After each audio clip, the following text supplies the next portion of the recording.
नमस्कार मित्रांनो, दिव्य संस्कृती या चॅनलवरती आपणा सर्वांचे स्वागत आहे. अवघ्या महाराष्ट्राचे कुलदैवत असलेल्या जेजुरीच्या खंडेरायाची सोमवती अमावस्या यात्रेला सुरुवात होणार आहे.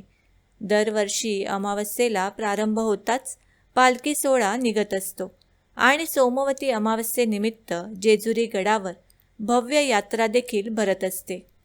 वर्षभर खंडेरायाच्या विविध यात्रा भरत असतात. त्यातीलच एक महत्त्वाची म्हणजे सोमवती अमावस्या. मित्रांनो, सोमवती यात्रेनिमित्त जेजुरीच्या खंडोबा गडावर शनिवारपासूनच भाविकांनी खंडोबाच्या दर्शनासाठी गर्दी केली आहे. या यात्रेत खंडोबा देवाची पालखी ही खंडोबा गडावरून कऱ्हा स्नानासाठी निघते. त्या पालखीत खंडोबा देवांच्या मूर्ती घेऊन समस्त गावकरी, खांदेकरी, मानकरी, पुजारी हे असंख्य भाविकांसमवेत पालखी कऱ्हा स्नानाला कऱ्हा नदीवर घेऊन जातात. मूर्ती स्नानानंतर देवाची महाआरती केली जाते. म्हणूनच मित्रांनो, आज आपण या व्हिडिओमध्ये जेजुरीच्या खंडेरायाची सोमवती यात्रेची सविस्तर माहिती बघणार आहोत. मित्रांनो, कृष्ण पक्षातील अखेरची तिथी अर्थात अमावस्या सोमवारी आल्यास त्याला सोमवती अमावस्या असे म्हणतात. हिंदू धर्मामध्ये या तिथीला अनन्यसाधारण महत्त्व आहे व ही एक पर्वणी असल्याने संपूर्ण भारतातील तीर्थक्षेत्रांच्या ठिकाणी या पर्वणी निमित्ताने देवतांना नदी स्नानासाठी नेले जाते. परंतु या सर्व क्षेत्रांमध्ये जेजुरीचा सोमवती पर्वणी सोहळा विलोभनीय असा असतो. या पर्वणीविषयी धार्मिक संदर्भ असे आहेत की खंडोबाला शिवाचा अवतार समजले जाते व शंकराच्या डोक्यावर चंद्रकला सततच असते. अमावस्येला चंद्र जरी दिसत नसला तरी तो शंकराच्या डोक्यावर सतत विराजमान असतो. या समजुतीने व सोमवार हा शंकराचा वार म्हणून सोमवती अमावस्या ही खंडोबाच्या भक्तांना प्रिय आहे. या संबंधातील कथा अशी सांगितली जाते. देव आणि दानवांनी मिळून समुद्रमंथन केले व त्यातून 14 रत्ने निघाली. त्यात रंभा नावाची एक अप्सरा होती. तिच्या मनात अशी इच्छा होती, शंकराने आपणास वरावे. परंतु रंभा इंद्राच्या वाटेला आली.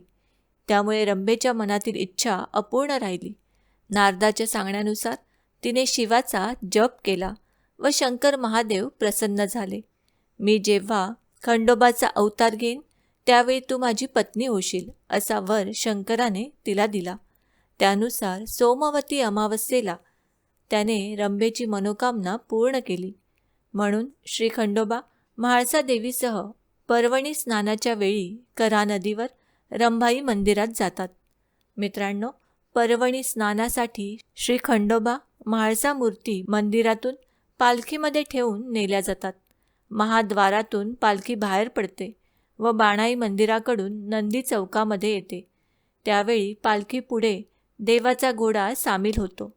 नंदी चौकातून पालखी डावीकडे वळून अहिल्यादेवी चौकमार्गे गोसावी मठाकडून मल्हार गौतमेश्वर छत्री मंदिर येथे विसाव्यासाठी थांबते. त्यानंतर होळकर संस्थानाची मानाची छोटी पालखी सोबत घेऊन हा पालखी सोहळा लेंडी ओढामार्गे मशिदीकडून मराठी शाळा, शिवाजी चौकातून पुढे मरीआई मंदिराजवळ विसाव्यासाठी जातो. या ठिकाणी लंगर तोडला जातो. मरीआई मंदिराच्या उजव्या बाजूने पालखी धालेवाडीकडे प्रस्थान ठेवते. मध्ये ठरलेल्या ठिकाणी विसावे घेत पालखी सोहळा कऱ्हा तीरावर रंभाई मंदिरामध्ये येतो. त्यानंतर श्रींच्या मूर्तींना पर्वणी स्नानासाठी पालखीतून बाहेर काढले जाते. तेव्हा देवाला स्नान घालण्यासाठी भाविकांची झुंबड उडते. पर्वणी स्नानानंतर पालखी सोहळा परतीच्या प्रवासाला निघतो. धालेवाडी येथे बाबीरबुवा मंदिराला शिडाची भेट देऊन चौकामध्ये विसावतो. तेथून पुढे फुलाई माळिनीच्या विसाव्यावर थांबल्यानंतर पुढे निघताना मूर्तीचा ओलांडा केला जातो. ओलांडा म्हणजे श्रींच्या मूर्ती मोठ्या पालखीतून काढून होळकर संस्थानांच्या मानाच्या पालखीमध्ये ठराविक अंतरासाठी ठेवल्या जातात. तेथून पाऊतका मार्गे जानुबाई मंदिरामध्ये उशिरापर्यंत पालखी थांबते. पालखी सोहळा रात्रीच्या पहिल्या प्रहरात जानुबाई मंदिरातून हलतो व गायमुख मार्गे मारुती मंदिराजवळ नगर पेठेमध्ये दाखल होतो. त्यावेळी पेठेतील व्यापारी व ग्रामस्थ दिवटी बुथली घेऊन पालखी सोहळा प्रकाशमय करतात. नंदी चौकातून पायरी मार्गाला लागून पालखी वीरभद्र हेगडी प्रधान गणेश मंदिर मार्गे महाद्वारातून गडावर प्रवेश करते. भंडारगृहामध्ये मूर्ती स्थापित केल्यानंतर खांदेकरी मानकरी मंडळींना देवाच्या शेतामध्ये पिकलेले मुठभर धान्य रोजमुरा म्हणजेच रोजगार म्हणून दिले जाते व सोमवती पालखी सोहळ्याची सांगता होते. तर मित्रांनो, असा असतो सोमवती अमावस्येचा जेजुरीची यात्रा.